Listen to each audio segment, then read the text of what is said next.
It's the E-Commerce Minute, your daily dose of e-commerce, tech, and retail news with your hosts, Bart Mraz and John Suter. The E-Commerce Minute is a production of Sumo Heavy, a digital commerce consulting firm in Brooklyn, New York, and Philadelphia. Find us on the web at sumoheavy.com. It's E-Commerce Minute for April 2nd, 2018. In today's episode, HelloFresh is growing 5 times faster than BlueApron. Last week, meal kit service HelloFresh reported increased revenue and decreased losses in its earnings report. This pushes the Berlin-based company even further ahead of its U.S. competitor, BlueApron. It also announced the acquisition of organic meal kit company Green Chef. The acquisition further expands its dietary options for customers and increases the threat to other meal kit competitors. HelloFresh went public in November and saw its revenue grow to over $1 billion in 2017. That was a 52% increase over 2016. In comparison, their closest competitor, BlueApron, saw revenue grow 11% to $881 million. HelloFresh boasts a customer base of 1.5 million globally, which makes the meal kit service much larger than BlueApron, whose base shrunk to 746,000. Reports say this was due to decreased marketing spend. It should be noted that HelloFresh includes customers who received free boxes towards their customer total. Those customers may not be active paying subscribers. By comparison, BlueApron counts only the active paying customers. Neither company is profitable, but HelloFresh's net loss is smaller and shrinking, but BlueApron's is growing. Yay. Yay. Wow, that was a weird comment there. I did not know HelloFresh was that big. I didn't either. To be fair, I guess BlueApron was the biggie here, and it went public. I don't know the history. BlueApron was one of the first ones out of the gate, and certainly the first ones to do a lot of advertising, because there was a period for a while that you couldn't listen to a podcast and not hearing a commercial from BlueApron. Yeah, I think BlueApron was, I don't know who was first, but BlueApron was definitely the biggie and really, really popular. There's also Plated, that's also in New York.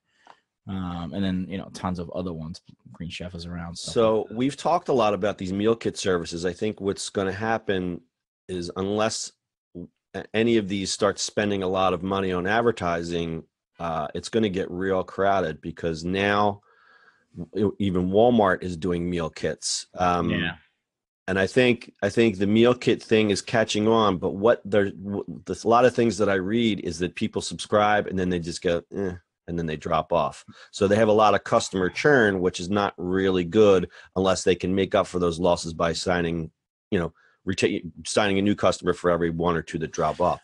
Yeah, I mean, imagine having 2 meals that you really have to cook, right? Or 3 meals that you have to cook. Like if you're home every day and you're cooking anyway every day, that's fine. But, I'm going to take it on a New York world. I'm not always home to cook. I had the same thing. I've been wanting to try these, and I get a lot of online coupons. Esquire just sent me in their email. They were like, the first 3 meals free. I was like, okay, that's pretty good. I'm going to try this.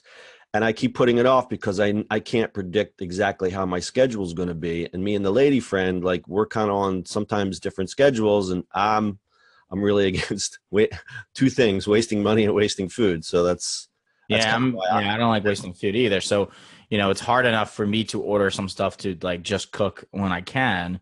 You and I are out anyway, business wise or otherwise, but it's always tricky, right? So for me, I live in an apartment in New York, and I've seen meal kits, multiple of them, just lay there because people are just not picking them up, which is really, really bad. It's a wasteful food thing, and it's just, I don't know. I mean, I don't even want to get into the packaging aspect of it, but there is, it tries to solve a problem, but I think what it doesn't solve is that people are just so time constrained, and I think that would probably be, I haven't seen any surveys, but that's probably like the number 1 or 2 reason that people would unsubscribe, not because the food is bad, because I've heard the food is great on all of these. I haven't really heard any of them that they're really bad.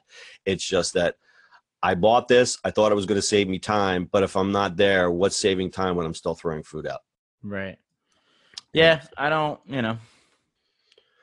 So yeah, I think the next time we talk about this, we'll see some more consolidation. It's interesting that they bought the company Green Chef because people are looking for, the organic and gluten-free and all the other, locally sourced, artisanal, small batch, farm to table, blah, blah, blah, blah, blah. People are willing to pay for that. I totally get that. But again, it's the same problem. If you're not eating it, then it doesn't matter what's in the box. Right. That's what she said. All right, we'll keep an eye on this one. Anything else? Yep, that's it. All right, that's E-commerce Minute for today. We'll see you on the internet tomorrow. That's it for today's show.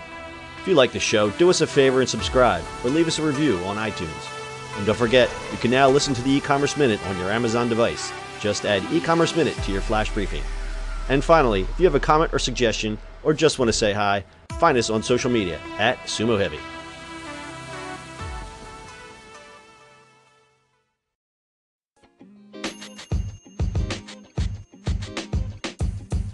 The podcast you just heard was recorded with Anchor. If you want to make your own, download the Android or iOS app completely free from anchor.fm/podcast. That's anchor.fm/podcast.